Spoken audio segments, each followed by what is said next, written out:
Today's lesson 2.3, solving inequalities using multiplication and division. So you're going to use the stuff we learned in our last lesson with addition and subtraction, properties of inequality. We're just using multiplication and division this time. So long story short, if you multiply one side of the inequality sign, you have to multiply the other side of the inequality sign to continue with that equation being the same. Only one major difference with multiplication and division other than add and subtract is if you are doing it by a negative, it changes the sign. So if you're multiplying or dividing by a negative number, it will flip the greater than or equal to sign. Okay? I'm going to give you a minute to write this in your journals.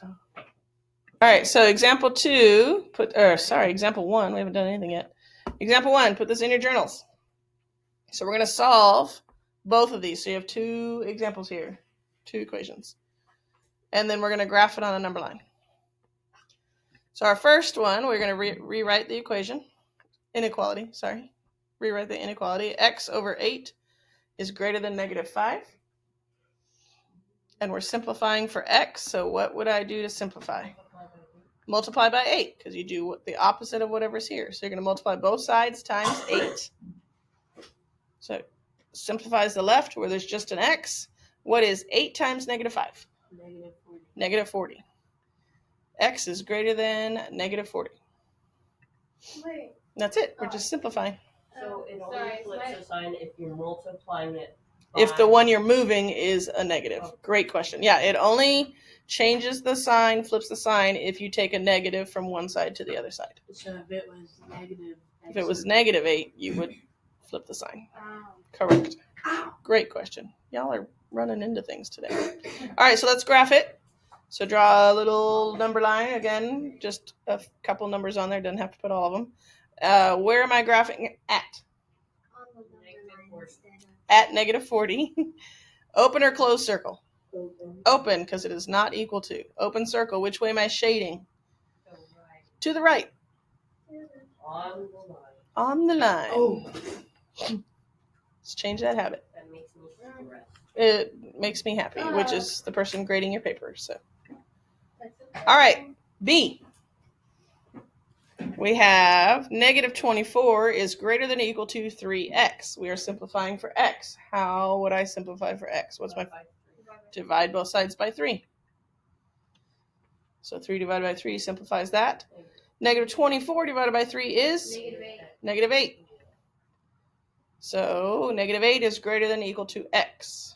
You could also flip it and say x is less than or equal to negative 8. That would still be an appropriate answer, such as this. And then we need to graph it.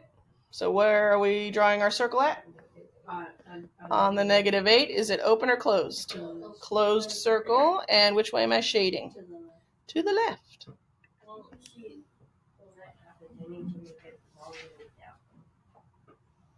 Yeah. Any questions? Excellent. You're fine. All right, go do monitoring progress 1 through 4. I'll leave the example up for those of you still copying it. Monitoring progress 1 through 4.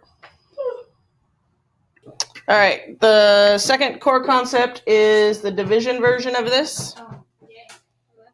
So you've already written it. You should have already written it on the right-hand side. So this is where it's talking about multiplying or dividing by negative numbers. We did already cover it. So if you multiply or divide by a negative number, we flip the sign. Okay? Yeah. That's all you need to make sure you know. If that's something you don't remember off the top of your head, then please write it in your journal. All right, example 2. We're going to solve each of these inequalities and then graph each solution. So for the first one, write it down. 2 is less than y over negative 3. So we're simplifying for y. What's my first step? Multiply by negative 3 to move it over to the other side. So Does that mean you flip the Yeah, maybe 6 is greater than correct. negative 6. No, yeah, that's greater than Yeah. So we flip the sign. Negative 3 times 2 would be? negative 6. Negative 6. And we have to graph it, right? And then, so y is less than negative 6, and graph it. So on what dot are we putting our dot? Negative 6. Negative 6, open or closed? Open. Open. And then which way are we shading? To the left. To the left is correct. Everybody's studiously writing and not answering me. Yeah, I'm the only one up seriously right. Well, you're writing. You're just multitasking. Yeah, I'm not good. It's okay. So you remember to flip the sign because we multiplied by a negative number. All right, let's look at B. So we have negative 7y is less than or equal to negative 35. So to get the y by itself, what am I going to do? Divide by negative 7. Divide by negative 7.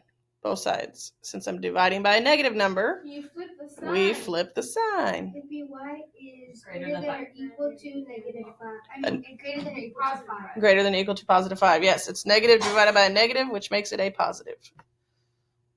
Then we're going to graph it. Is it an open or closed dot? Closed. Closed on 5. And which way am I shading? To the right. To the right. Excellent. Not too bad, right? You guys are getting it? Pretty easy. All right, go do your next monitoring progress. I'm going to guess 4 more.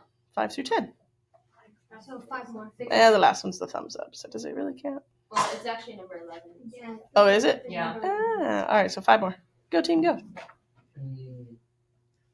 All right, example 3. You're going to write this in your journals. Example 3. You earn $9.50 per hour at your summer job. Write and solve an inequality that represents the number of hours you need to work to buy a digital camera that costs $247. All right, so let's think about the numbers we have and what we're trying to find. We know our hourly wage, right? Rage, let's work. So whenever you hear hourly, that's a rate.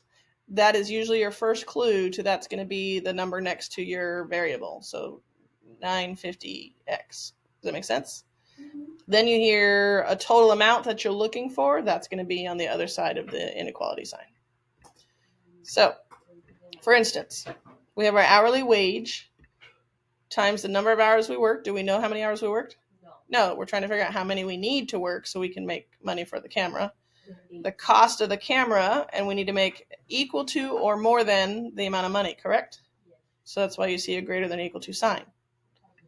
So write this equation. They're using n as their variable. So 9.5 n is greater than or equal to 247. Any questions on how we came up with that inequality? Not really. All right, so now we're going to solve it. So how do I solve for n? Divide by 9.5. Divide by 9.5. 247 divided by 9.5 would be?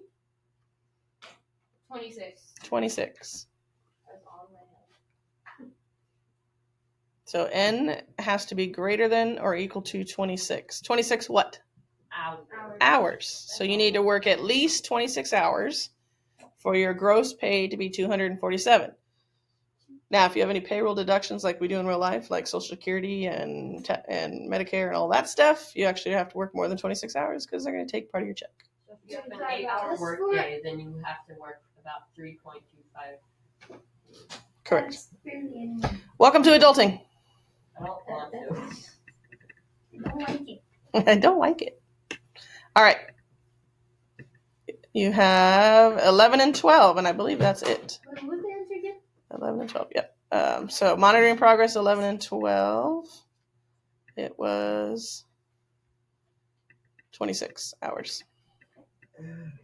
So do we just write 26 hours, or do we put n as greater than? Well, I look for both. The one you're going to circle is 26 hours. Because the question it specifically asked is how many hours do you need to work? But when I grade it, I will look for the equation as well. All right, go do monitoring progress 11 and 12, and that is it for today. Any questions? Not yet? Okay.